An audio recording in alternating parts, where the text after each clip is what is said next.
This channel does not promote any violent, harmful, or illegal activities. All content provided by this channel is meant for an educational purpose only. আর বঙ্গে মেরুকরণের রাজনীতির মধ্যেই মালদা জেলাকে পাখির চোখ করেছে মেঘ। সন্ধে নামলেই চলছে বাড়ি বাড়ি ঘুরে প্রচার, চলছে ছোট ছোট পথসভা, যোগদান শিবির। এমনকি এটাও জানা যাচ্ছে যে আসাদউদ্দিন ওয়েসি তিনি নিজেই খুব তাড়াতাড়ি মালদায় আসতে চলেছেন। বিশেষ করে নজর দেওয়া হচ্ছে সুজাপুর, মোথাবাড়ি, মানিকচক, চাঁচল, হরিশচন্দ্রপুর, রতুয়া ও মালতীপুরকে। বিজেপি তৃণমূলকে এক সারিতে বসিয়ে চলছে জোরদার প্রচার। ওকাবের পক্ষে হয়ে কথা বলেছেন। উনি বলেছিলেন যে আমি ওকাবের সম্পত্তির বিপক্ষে কথা বলবো, যে এই বাংলায় আমরা ওকাবের বিল পাস হতে দেব না, আমি বেঁচে থাকতে হতে দেব না।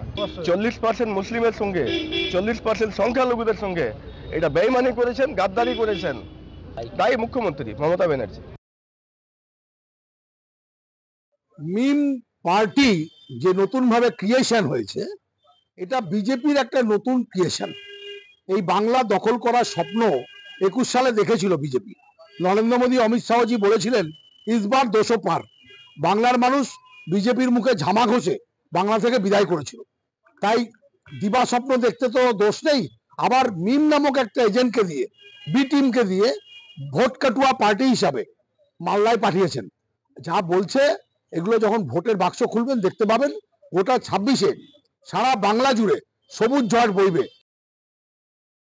তাই কথা বলবো পশ্চিমবাংলা তথা মালদা, মুর্শিদাবাদের যে মুসলিম ভাই বোনেরা আছেন, তারা নিজেরাই দেখতে পাচ্ছেন, আমার বলার প্রয়োজন নেই, তারাই দেখতে পাচ্ছেন যে আজকে কি অবস্থা।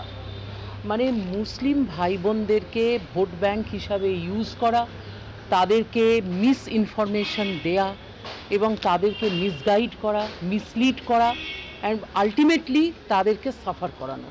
মুসলিম ভাই বোনরা, আপনারা বিজেপিকে সন্দেহের চোখে দেখবেন না, আপনারা ভয় পাবেন না। আপনাদেরকে আমি কোনোদিন মিসলিড করিনি, আমরা চেষ্টা করেছি কাজ করতে। আপনারা এগিয়ে আসুন এবং বিজেপির পক্ষে থাকুন। ন্যাশনাল সিকিউরিটির জন্য যা কিছু গভর্নমেন্ট করছে সেটা আপনাদেরও পক্ষে যাবে। আর এবার আমরা নজর রাখবো এসআইআর এর খবরে। এসআইআর এর কাজ নিয়ে এবার বিএলওদের সতর্ক করল নির্বাচন কমিশন। কি বলা হয়েছে যে ইচ্ছাকৃত যদি গরমিল করা হয় সেক্ষেত্রে ব্যবস্থা নেবে কমিশন।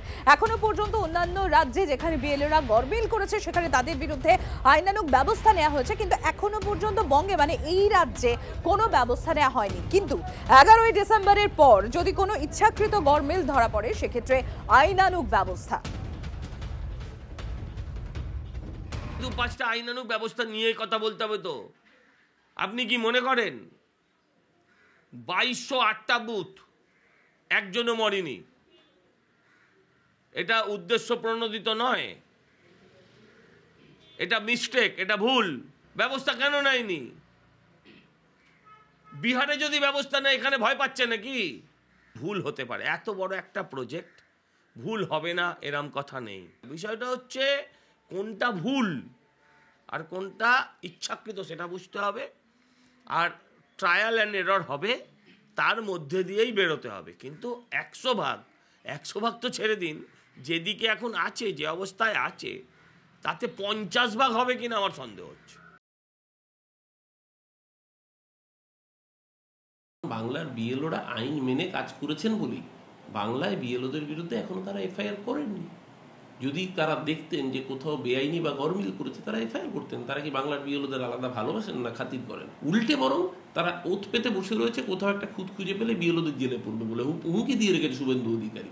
বরং আমি বলবো এত চাপের মুখেও বিএলওরা যথেষ্ট দক্ষতার সাথে ঠান্ডা মাথার পরিচয় দিয়ে তারা কাজগুলো করেছেন বলেই নির্বাচন কমিশনের তালিকা অনুযায়ী দেখা যাচ্ছে যে পশ্চিমবাংলা এনুমারেশন ফর্ম ডিজিটাইজ করার ক্ষেত্রে বাকি রাজ্যগুলোর থেকে সবার আগে এগিয়ে গেছে। 4 দিনে বৃত্তহীন ভোট কেন্দ্র 4 অঙ্ক থেকে একেবারে নেমে এলো 1 অঙ্কে। পয়লা ডিসেম্বর যে পরিসংখ্যান ছিল 2208, সেটা 4 দিনের মাথায় সংখ্যাটা কমে হলো সিঙ্গেল ডিজিট 7। পয়লা ডিসেম্বর সিইও দপ্তরের জেলাগুলি থেকে মৃত্যুহীন ভোট কেন্দ্রের সংখ্যা আসে 2208। পর্যালোচনা করে ফের রিপোর্ট চায় কমিশন, আর এরপরই লাফিয়ে লাফিয়ে কমতে শুরু করে মৃত্যুহীন ভোট কেন্দ্রের সংখ্যা। 4 ডিসেম্বর মৃত্যুশূন্য ভোট কেন্দ্রের সংখ্যা 7 হয়।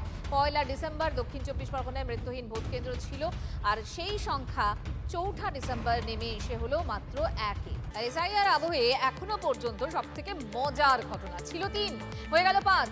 এসআইআর ফর্ম বাড়িতে আসতেই চক্ষু চড়কগাছ বনগাঁর বাসিন্দা রবীন্দ্রনাথ বিশ্বাসের 3 সন্তানের বাবা জানতে পারেন তার নাকি আরও 2 ছেলে আছে। রাজু বিশ্বাস, বিশু বিশ্বাস নামে 2 জন রবীন্দ্রনাথ বিশ্বাসকে বাবা দেখিয়ে ভোটার কার্ড তৈরি করে বলে অভিযোগ। গাইঘাটা বিডিওর কাছে লিখিত অভিযোগ দায়ের। রাজু এবং বিশুকে তিনি চেনেন না বলে দাবি করেছেন। বিষয়টি খতিয়ে দেখার আশ্বাস দিয়েছেন গাইঘাটার বিডিও নীলাদ্রি সরকার। এমনি ফ্যামিলিতে 5 জন মানুষ, আমার ফর্ম পেয়েছি 7খানা। আচ্ছা, 2 ফর্ম, ওটা কোথা থেকে এসছে জানি না, যেটা আমার না, আমার ছেলে না, যে আমাকে মানে বাবা বলে ও ফর্ম 2 ওখান থেকে এসছে। আচ্ছা, আচ্ছা, আমি ও 5টা রেখে ও 2 আবার বিএলের কাছে ফেরত দিয়েছি। ভিডিও যাতে এই নামগুলো কেটে বাদ দিয়ে দেয় সেই জন্যই সেই দাবিটা করছি আমি। অভিযোগটা আমি পাইনি,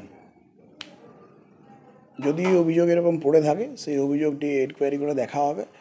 আর ডেটা এন্ট্রি মানে আমাদের ডিজিটাইজেশনের কাজ চলছে, সেখানেও দেখতে হবে কারা কি এন্ট্রি করেছে, যে তথ্য দিয়েছে সেই তথ্য যদি ভুল দিয়ে থাকে সেটা বাদ দিয়ে আবার নতুন করে দেখে নেওয়া হবে। সেটা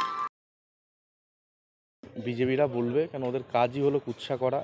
ওরা উন্নয়ন বাংলায় যেভাবে উন্নয়ন হয়েছে উন্নয়নের কথা বলে না, ওদের কাজই হলো কুৎসা করা আর ধর্মের নামে রাজনীতি করা। ওই দিকে আমরা কান দিই না, আর যে ঘটনা ঘটছে এটা সম্পূর্ণ দায়ী ইলেকশন কমিশনকেই নিতে হবে।